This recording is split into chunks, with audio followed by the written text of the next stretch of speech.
ஓம் ஸ்ரீ குருபியோ நமக. மனித வாழ்க்கையும் இறையருளும். இந்த தலைப்பில் இன்னைக்கு நம்ம பார்க்க போகிற கோவில் வந்து பரிக்கல் நரசிம்மர். இந்த பரிக்கல் நரசிம்மர், இந்த பரிக்கல்ன்ற பேரே வந்து ஒரு அசுரன் பேர். இந்த இடத்த வந்து வசந்தராஜான்ற மன்னவர் வந்து கட்டியிருக்கார்.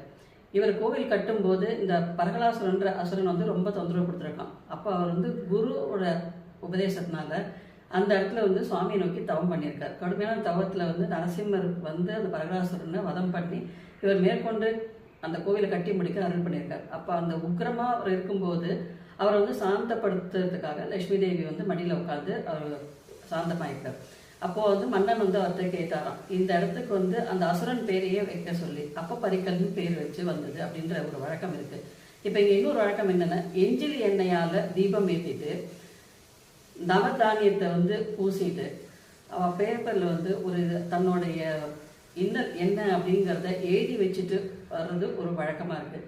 இதை எழுதி வச்சுட்டு வரும்போது அவளுக்கு வந்து அந்த துன்பம் வந்து விலகி அவளுக்கு சௌரியமான சூழ்நிலை ஏற்படுறது அப்படிங்கிறது இன்றைக்கும் நடைமுறையில் இருக்கிற ஒரு வழக்கம். இதை வந்து பரிக்கல் இந்த மாதம் வந்து புரட்டாசி மாதம் அவசியம் யாரால முடியுமோ பரிக்கல் ஒருத்தரை போயிட்டு வாங்க.